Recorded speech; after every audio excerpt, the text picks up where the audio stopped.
राघव और सोहन एक दूसरे से बचपन से ही बहुत अच्छे दोस्त थे। उनकी दोस्ती इतनी अच्छी और गहरी थी कि उसकी चर्चा पूरे गांव में हुआ करती थी। यहाँ तक कि कोई अगर एक गांव चले जाता या बाहर चले जाता तो दूसरा दोस्त उसके परिवार का ध्यान रख लेता था। सोहन की एक मौसी थी जिनका कोई लड़का नहीं था। उनका जो भी था सब सोहन ही था, इसलिए उनने अपनी सारी प्रॉपर्टी सोहन के नाम कर रखी थी। पर उनने एक शर्त रखी थी कि सोहन उनका मरते टाइम तक ध्यान रखेगा। तो सोहन अब उनकी मौसी का ध्यान नहीं रखता था और उनकी शर्त नहीं मानता था। उसकी मौसी उसके ऐसे बिहेवियर से बहुत दुखी हुई। उसके ऐसे ही बिहेवियर की वजह से अब मौसी ने अपनी प्रॉपर्टी वापस मांगी, पर सोहन ने साफ साफ मना कर दिया।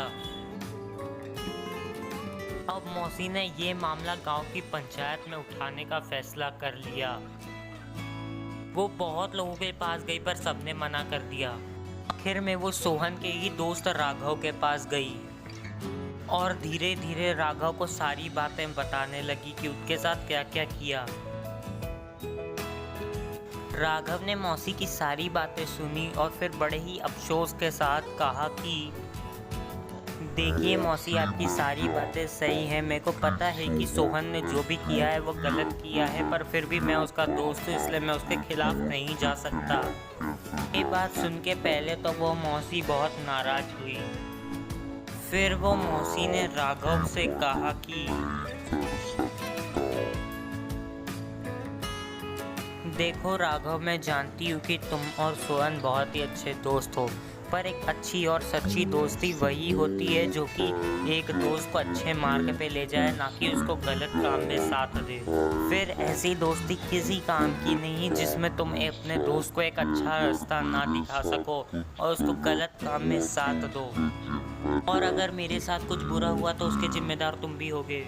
ऐसा कह के मौसी तो वहाँ से चली गई, पर ये बात राघव के दिल पे लग गई। और अब पंचायत के फैसले का दिन आ गया और फिर उन्होंने गांव की जज के तौर पर राघव का नाम लिया। ये नाम सुन के सोहन तो बहुत खुश हो गया था, क्योंकि उसे लग रहा था कि वो तो उसी का दोस्त है और वो उसी का साथ देगा। मौसी को विश्वास था कि उनने जो भी बोला है वो राघव को लगा है, और राघव ने बिल्कुल ठीक किया और उसने मौसी का पक्ष लिया, ना कि सोहन का। और ये देखकर मौसी भी खुश हो गई और उनने राघव को दिल से आशीर्वाद दिया और अब उनको उनकी सारी प्रॉपर्टी वापस मिल गई।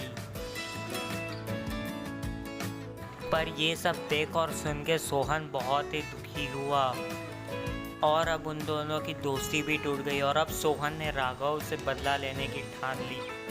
अगर आपको फेयर प्ले का पार्ट 1 अच्छा लगा है तो प्लीज़ पार्ट 2 ज़रूर देखिएगा।